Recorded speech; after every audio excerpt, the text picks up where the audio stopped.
Hello, everyone!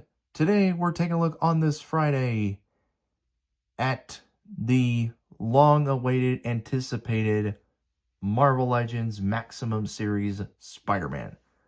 Let's get right into it. So, the packaging, pretty bland. Nothing really here except a bunch of logos like, of course, Marvel Legends, Maximum Series Spider-Man. So you see everything you get with the figure. Here's one side, Spider-Man. Of course, this is a render. Along the same side, again, another render with the two same logos on top and bottom. Then you got a back another giant render here, along with all the warnings and the choking hazard, small parts, don't put them in your mouth, that kind of stuff. So, but this again isn't the real figure. This is just a 3D render. But, and of course, top upside down, same thing. But, let's get this package open. Let's get him out. We'll look at his accessories, and then we'll take a look at the figure itself. For everything that Spider-Man does come with besides the figure itself, he's got a plethora of hands, wall-crawling hands, slippers, gripping hands, of course, the fisted hands that come on him. He's got an alternate masked head with the squinty eyes, an unmasked Peter Parker head, a brand new set of ungloved hands with the web shooters, of course, a new sculpted Peter Parker head, a lot of web accessories, and also a stand for one of those web accessories that we will use later on. So he's got a really good, again, plethora of stuff. I will again mention these accessories later on.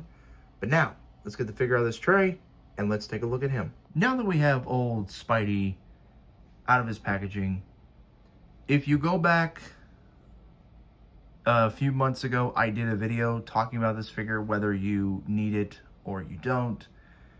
I might reiterate some parts of that here in this video, but mostly we're going to talk about the figure itself. So, first I want to get into the accuracy. We know this is trying to replicate, in a way, Todd McFarlane's artwork of Spider-Man, which is my favorite interpretation of Spider-Man. Don't at me. I just like the way how Todd McFarlane drew Spidey, how he did him in the comics. That's always been my favorite run, was Todd McFarlane's design of Spider-Man.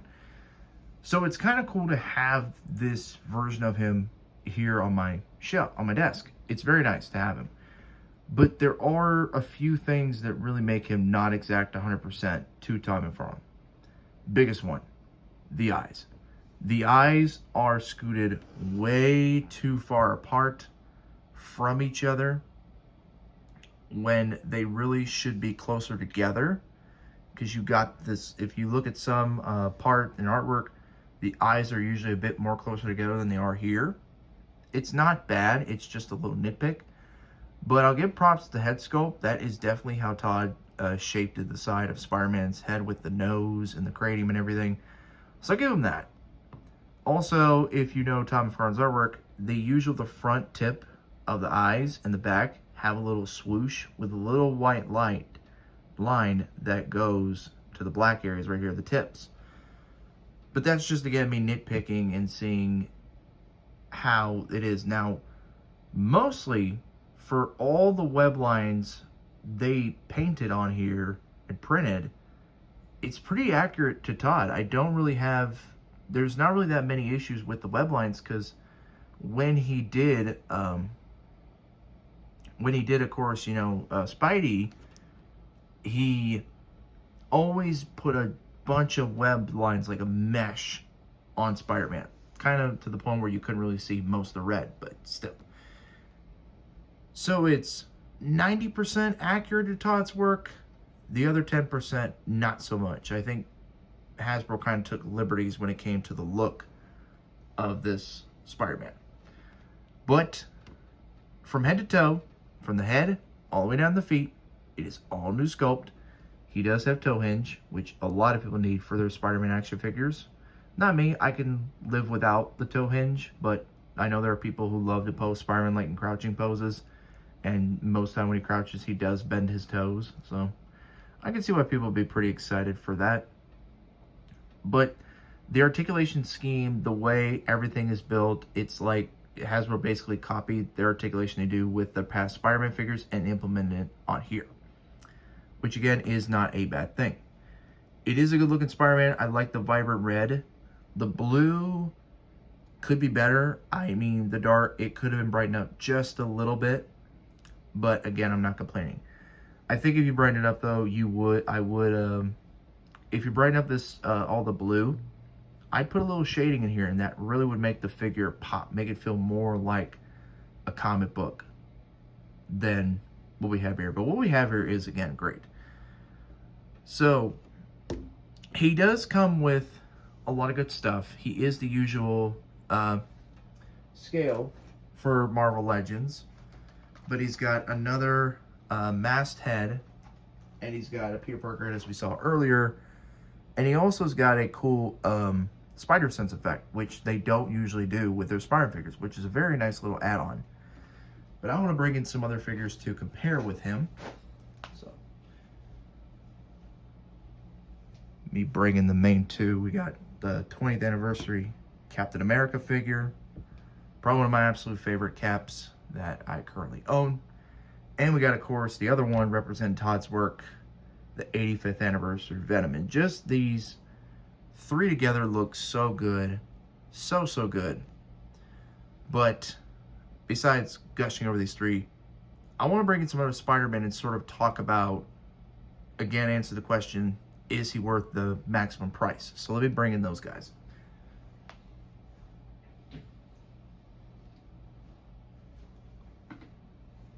So I'm bringing in both Renew Your Vows and Amazing Fantasy. For a long time when these two were revealed, many people debated over these, which is the best Spider-Man you should own. Most people said it was Amazing Fantasy because, again, it is the red and blue costume we all know. He came with an unmasked Peter Parker head. He came with the necessary hands he needed. He also, had toe hinge. This was more of a adult Peter Parker. Then you have Amazing Fantasy 15, which is Peter Parker, his very first Spider-Man costume, his debut look in the red and black, and it was high school Peter at the start. So you kind of have an evolution here. You got Peter Parker in high school, you've got him married to MJ, and then you have here where he's older and he has kids. So you've got sort of an evolution here. But these two Spider-Man for the longest time was our definitive Marvel Legends Spider-Man. If you wanted to pay, you didn't want to pay the import taxes of figures, you got these two. And for me, the Amazing Fantasy 15 was always my definitive Spider-Man, because I just like the small structure, the body proportions, even though it's still the same articulation as the Retro Guarded, which was nice they implemented that. Just some about him just fit better with the Marvel Legends that I own. Just fitted so much better like a glove. Now, this is, again, the first version, so the back is red and not blue, like the re-release they did in the retro card back. But still, we're talking about this guy. For me personally, if you own these two, or own the retro card, or any other type of Peter Parker Spider-Man, or you're any imports, you don't really need this one. Because, again, like I read last time, he's good, but he just feels like a run-of-the-mill Spider-Man. Sure, the new sculpting from head to toe is great, don't get me wrong. It's just really, he's sort of an unnecessary release. He's unnecessary. I'll say that, because we've already got two Spider-Man here and many more who have the same amount of accessories as terms of the three hands, wall crawlers, thwips, and fisted hands that every Spider figure needs. But he comes with so much other stuff to justify the price. It's not the sculpt of the figure, it's not the paint. It is the plethora of accessories he comes with that gives him the $50 price point, which I don't think really he is worth that much. But I'm basically answering mine, so that way later on you guys can answer yours. But again, let's talk more about him. But this Spider-Man, again, even though I don't think he's worth $50, I was wrong about him in that video. And I'm, in a way, glad I picked him up. I'm glad I picked him up. I completely forgot I had him pre-ordered. And then all of a sudden I get a notification from Big Bad saying, oh, your order's shipping out. And here it is. So I'm glad I picked him up. Because, again, I've always been a big fan of the 90s Todd McFarlane designed Spidey. So to have it here on my shelf represented is awesome. And to scale and to put him with my other, again, Marvel Legends, like I said, and of course the 85th anniversary Venom, just perfect. Just absolutely perfect for me. So, do I think he's worth a pickup? Yes, if you get him on sale or use a coupon or whatever to make him cheaper. Because he is not worth $50. I mean, he's not, but again, he's still worth it. So, you know what I mean? It's kind of like back and forth, you know. He's worth it, but not for the price they're charging for him, in a way. So, I recommend getting him if you really, really want him. But if you have the other two already, there's no point. Just skip him. I'm sure he'll eventually will go on sale. Because as we know, Marvel Legends tend to, after so long, the hype dies down for them and then they go cheaper in price. So I'd say wait for a sale to pick up this guy if you want to add another Spider-Man to your collection. Or if you're a die-hard fan like I am, you're going to pick him up no matter what price it costs. Because again, it's Spider-Man. So, what do you think? But anyway, I know this seemed like a long, rambled video, but I really want to get my thoughts out about this figure without doing any kind of crazy cuts. But let me know your thoughts. Do you agree with my assessment on the figure? Do you disagree? Do you think he was worth the price point? Do you think he's worth a pickup? Please, let me know down below. I want to have a conversation with you guys. And you all know what to do with the other things. And as always, ladies and gentlemen, take care. Plastic Man, the one, the original Elastic Man. Always in great shape for the shape he's in, the fantastic